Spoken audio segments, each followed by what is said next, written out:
86 سال تک اگر ہماری اولاد نہ ہو، ہمارے خیال سے دنیا کا کوئی ایسا کونا نہیں ہوگا جہاں پر ہم جا کر کے اپنی منت و سماحت کا کام نہ کریں۔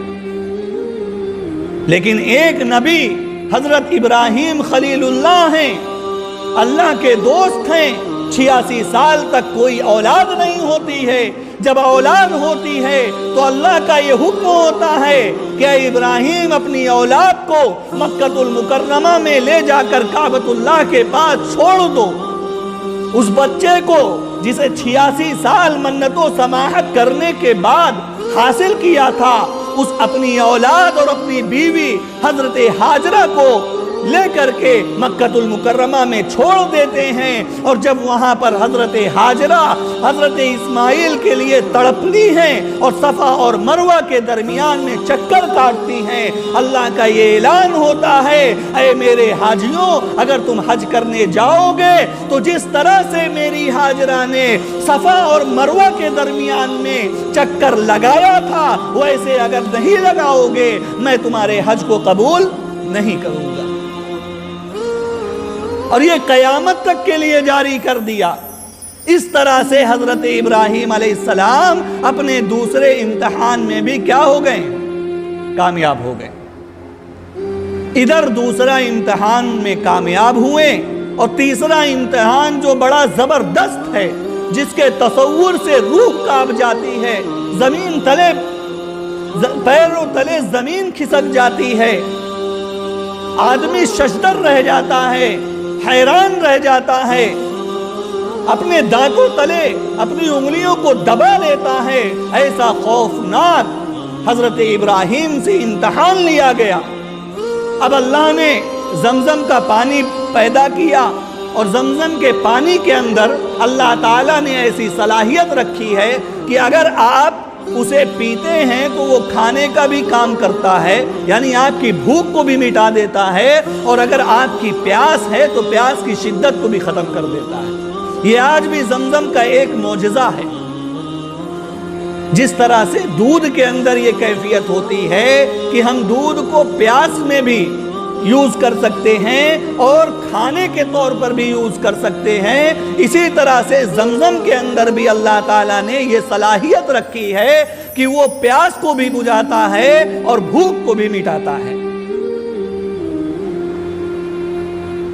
اب ابراہیم علیہ السلام کے جو بچے تھے، اللہ نے انہیں پانی وہاں پیدا کر کے انہیں بچا لیا، اور اسی طرح سے جب بنو وہب کا وہاں پر قافلہ آیا، لوگ وہاں پر ٹھہرنا شروع ہو گئے کیونکہ پانی نکل چکا تھا۔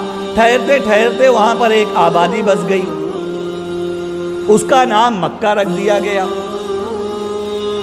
حضرت ابراہیم علیہ السلام کو اب اجازت ملی کہ جا کے اپنے بچے کے ساتھ رہو۔ بچہ تھوڑا چلنے پھرنے کے لائق ہو گیا، حضرت اسماعیل علیہ السلام چلنے پھرنے کے لائق ہو گئے۔ بچپن میں تو انہیں دور کر دیا گیا تھا، لیکن اب انہیں قریب کیا جا رہا ہے۔ اب ابراہیم علیہ السلام نے سوچا چلو اب کم سے کم اجازت ملی، میرا بچہ اب چلنے پھرنے کے لائق ہو گیا ہے، اب کھلاؤں گا، اپنے گلے سے لگاؤں گا، اسے مارکیٹ لے جا کر کے گھماؤں گا، اس سے خوب اتنی محبت کروں گا، اتنی محبت کروں گا کہ جو بچپن میں ہمارے اور میرے بیٹے کے درمیان میں جدائیگی ہوئی تھی، وہ جدائیگی جو ہے ختم ہو جائے۔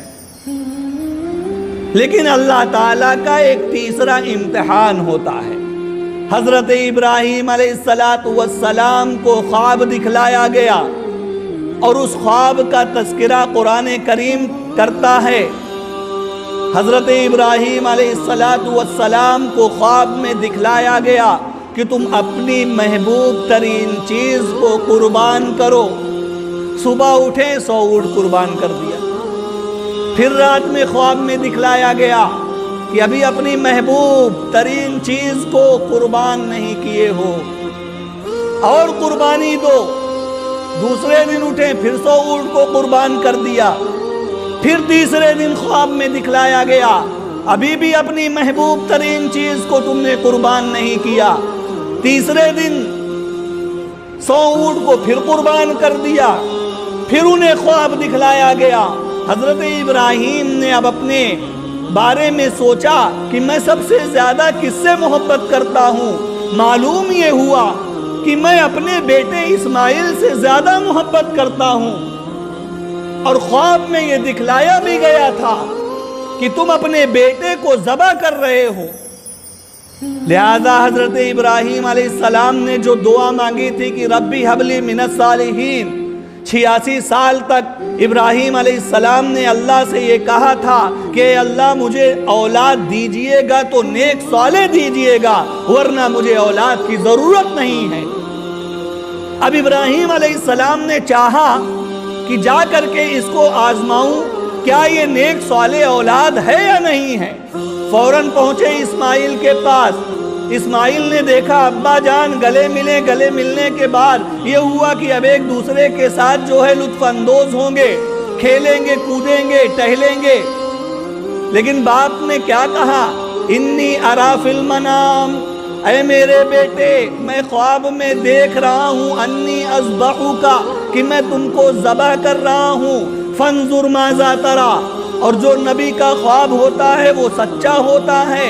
لہذا اے میرے بیٹے اللہ کا یہ حکم ہوا ہے کہ میں تم کو قربان کروں، میں تمہیں ذبح کروں. فانظر ماذا ترى، میں تو تیار ہوں، تم اپنے بارے میں غور و فکر کر لو کہ تم تیار ہو یا نہیں ہو. انداز نہ چاہا. بیٹے نے نہ سوچنے کا موقع لیا، فوراً کہا یا ابت افعل ما تؤمر، اے ابا جان اللہ نے جو آپ کو حکم دیا ہے اس حکم کی تعمیل کریے. ستجدونی انشاءاللہ من الصابرین، ان قریب آپ مجھے صبر کرنے والوں میں سے پائیں گے. بیٹے نے بھی مان لیا، باپ نے بھی مان لیا. قرآن نے کہا فلما اسلما، جب دونوں اس بات پر راضی ہو گئے تو وَتَلَّهُ لِلْجَبِينِ، حضرت ابراہیم علیہ السلام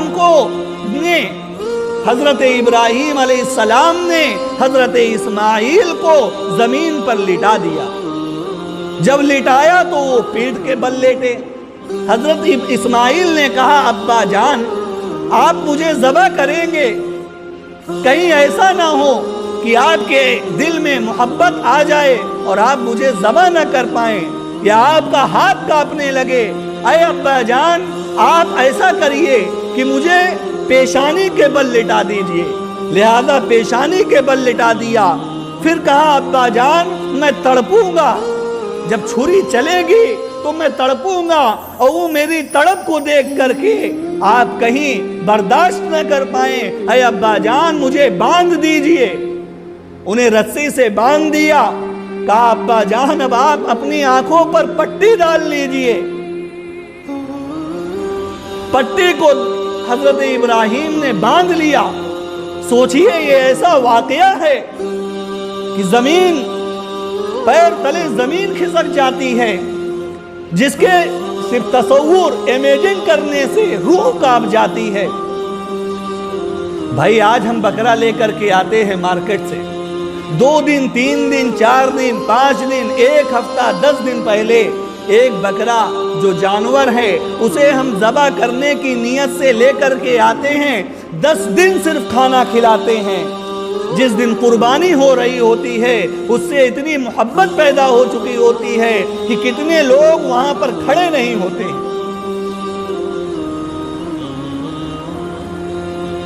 سوچئے ایک باپ اپنے بیٹے کو لٹا چکا ہے، چھری تیز کر چکا ہے، اور چھری تیز کرنے کے بعد اسے باندھ دیا ہے اور اپنے حساب سے ذبح کے لیے تیار ہو گیا ہے. غور کریے کس طرح کا عالم ہوگا. 86 سال میں وہ بچہ ملا. 86 سال اللہ کی بارگاہ میں پیشانی رگڑنے کے بعد وہ بچہ ملا. اور 86 سال کے بعد جب بچہ ملا تو باپ کو بچے سے جدا کر دیا گیا. اور جب جدائیگی کا وقت ختم ہوا، دونوں آپس میں ایک ہوئے، تو اب حکم دیا گیا کہ اسی بچے کو، اسی لاڈلے کو قربان کر دو. یہ امتحان تھے، لہذا حضرت ابراہیم علیہ السلام نے اپنے حساب سے چھری کو چلا دیا، اور انہیں جب یہ احساس ہوا کہ یہاں پر خون بہہ گیا ہے تب اپنی پٹی کو ہٹایا۔ جب پٹی کو ہٹاتے ہیں تو کیا دیکھتے ہیں کہ اسماعیل بغل میں کھڑے ہو کر کے مسکرا رہے ہیں، اور انہوں نے جس چیز کو ذبح کیا ہے وہ جنت سے حضرت جبریل علیہ السلام کے ذریعے اللہ تعالیٰ نے ایک میڑا بھیج دیا۔